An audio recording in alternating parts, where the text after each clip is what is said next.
CWMAದಲ್ಲೂ ಕೂಡ ಕರ್ನಾಟಕಕ್ಕೆ ಬರಸಿಡಿಗೆ ಬಡೀತು. CWRC Kaveri water regulatory committee ಅವರೊಂದು ತೀರ್ಮಾನ ಕೊಟ್ಟಿದ್ರು. ಮುಂದಿನ 15 ದಿನ ಒಂದು ದಿನಕ್ಕೆ 3,500 TMC ನೀರು ತಮಿಳುನಾಡಿಗೆ ಹೋಗಬೇಕು.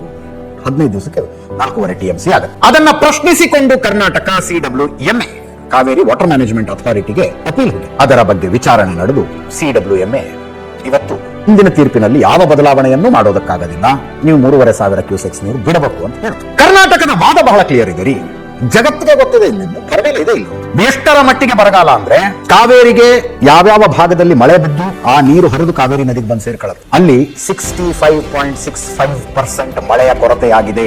ಈ ಹಿಂದಿನ 30 ವರ್ಷಗಳ ಆವರೇಜ್ಗೆ ಹೋಲಿಸಿದರೆ ಅಷ್ಟು ನೀರು ಕಡಿಮೆಯಾಗಿದೆ. ಬೆಂಗಳೂರಿಗೆ ಬರೀ ಕುಡಿಯೋದಕ್ಕೆ ನೀರು ಕೊಡಬೇಕಂದ್ರೂ ಜೂನ್ ತನಕ 40 TMC ನೀರು ಬೇಕು. 40 TMC ಬೇಕು. ನಮಗೆ ಕುಡಿಯೋದಕ್ಕಾಗದೆ ಬೆಕ್ಕಳಿಸೋ ಪರಿಸ್ಥಿತಿ ಇದೆ. ತಮಿಳುನಾಡಿಗೆ ಎಲ್ಲಿಂದ ನೀರು ಬಿಡೋಣ ಅಂತ ಕೇಳ್ತು ಕರ್ನಾಟಕ. ಅದರ ಜೊತೆಗೆ ಈ ಹಿಂದೆ ಬಿಟ್ಟಿರುವ ನೀರನ್ನ ಮೆಟ್ಟೂರು ಮತ್ತು ಬೇರೆ ಬೇರೆ ಕಡೆಗಳಲ್ಲಿ ತಮಿಳುನಾಡಿನವರು ಸ್ಟೋರ್ ಮಾಡಿ ಇಟ್ಕೊಂಡಿದ್ದಾರೆ. ಅವ್ರ ಹತ್ರ ಸಫಿಷಿಯಂಟ್ ನೀರಿದೆ. ನಾರ್ತ್ ಈಸ್ಟ್ ಮಾನ್ಸೂನ್ ಅಂತ ಶುರುವಾಗುತ್ತೆ. ಕರ್ನಾಟಕದಲ್ಲಿ ಮಳೆಗಾಲ ಮುಗಿದ ಮೇಲೆ ತಮಿಳುನಾಡಿನಲ್ಲಿ ಮಳೆಗಾಲ ಶುರುವಾಗೋದು ಸೆಪ್ಟೆಂಬರ್ ನಲ್ಲಿ. ನೀವು ಹಿಸ್ಟಾರಿಕಲ್ ಡೇಟಾ ತೆಗೆದು ನೋಡಿದ್ರೆ ಕರ್ನಾಟಕದಲ್ಲಿ ಯಾವಾಗ ಮಳೆಗಾಲ ಕಡಿಮೆ ಆಗಿದೆಯೋ, ಬರಗಾಲ ಬಂದಿದೆಯೋ, ಅವಾಗೆಲ್ಲ ತಮಿಳುನಾಡಿನಲ್ಲಿ ಚೆನ್ನಾಗಿ ಮಳೆ ಆಗಿದೆ.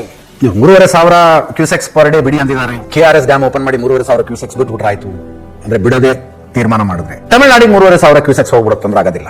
ಎಷ್ಟು ನೀರು ತಮಿಳುನಾಡಿಗೆ ಕರ್ನಾಟಕದ ಬಾರ್ಡರ್ ದಾಟಿ ಹೋಯ್ತು ಅನ್ನೋದರ ಕ್ಯಾಲ್ಕುಲೇಷನ್ ಆಗೋದು ಬಿಳಿಗೊಂಡ್ಲಿನಲ್ಲಿ. KRS ನಿಂದ ಬಿಟ್ಟ ನೀರು ಬಿಳಿಗೊಂಡ್ಲಿಗೆ ಬರುವಾಗ ಅರ್ಧಕ್ಕರ್ಧ ಕಡಿಮೆ ಆಗಿರುತ್ತೆ. ಅಂದ್ರೆ ಹೆಚ್ಚು ಕಡಿಮೆ ಹತ್ತತ್ರ 6,000 ಕ್ಯೂಸೆಕ್ಸ್ ನೀರನ್ನ ಪರ್ ಡೇ KRS ನಿಂದ ಬಿಟ್ರೆ 3,500 ಬಿಳಿಗೊಂಡ್ಲು ದಾಟುತ್ತೆ. ಎಷ್ಟು ಬಿಡ್ಬೇಕಾಗತ್ತೆ ಲೆಕ್ಕ ಹಾಕಿ ನೀವು.